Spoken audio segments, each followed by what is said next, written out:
As Americans, each of us are promised the opportunity to live free and live equal.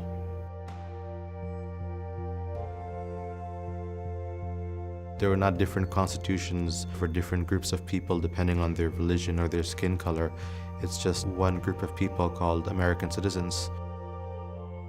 Freedom of speech, the right to practice one's religion, the right to peaceably assemble.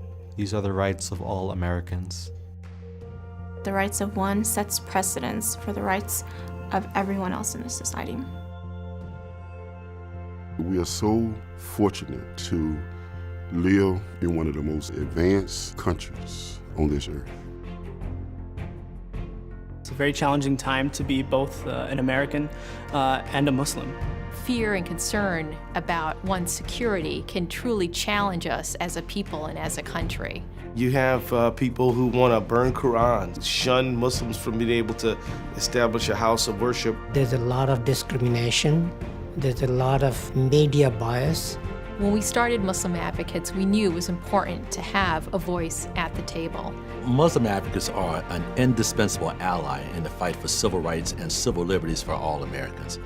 They fight for the real values that animate all mankind, the noblest and best values of our society, and I'm grateful for them.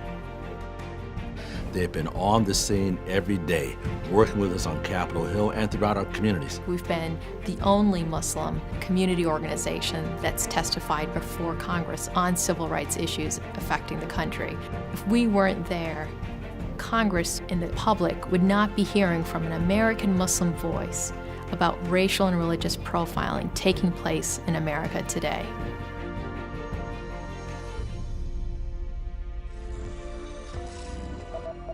For months, plainclothes officers from the NYPD spied on Islamic centers and businesses, eavesdropping, taking pictures, keeping tabs on Newark's Muslim community.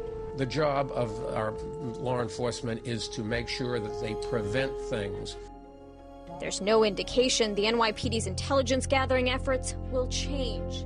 The idea of targeting people based on their religion is really not in the self-interest of anyone, of any tradition here in New York and around the country. That the NYPD has come to college campuses, spying and recording what we say and what we do, how many times we pray. I just felt like, someone was peering over my shoulder. I stopped going to a particular mosque. I thought it may have negative repercussions on my military career. It's important we fight against this to make sure that we're all respected and treated rightly in our society. I believe it was the right thing to do to stand up against this type of behavior. We had to respond to this injustice. We had to. This morning, Muslim advocates filed a lawsuit in federal court on behalf of American Muslims in New Jersey, challenging the New York Police Department's discriminatory and invasive surveillance program. A group of 8 American Muslims from New Jersey has filed a federal lawsuit calling... A group of Muslims now suing with the NYPD for singling out and surveilling. American Muslims are filing a lawsuit against the New York Police Department. This morning is intended to take this controversy beyond the rhetoric and into federal court. I'm a citizen who does not want this to stand for what we are. I know we're better than that. To have Muslim advocates take this lawsuit against NYPD, I feel very proud that there is a group in America that can stand up for our rights. If the rules are not universally applied, all of us are in danger. Today it was surveillance on a mosque. For all we know in the future, it could be surveillance on a church, surveillance on a synagogue. Muslim Advocates has unique ability to bring together various religious communities because they recognize the rights and freedoms of everybody. Just knowing that they're there as a resource for us as a community relieves some of the strain. We must protect the promise of America. Rights don't vindicate themselves. They're like muscles. And unless you flex the muscles, you start getting atrophy.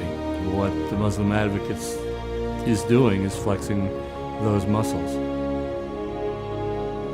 I'm still American, always will be, and American is, that's my heritage, that's all that I know. It begins. It begins with hope. My hope is that our children live in an America that represents what people struggled for. This is a great, great country. What I'm saying to all of us. If we hold on to that hope, continue to work forward with justice in mind, in each and every case, we will win. A better life for not just Muslims, but for all of our children and for the future generation. That's what we want. That's the America I hope we can be.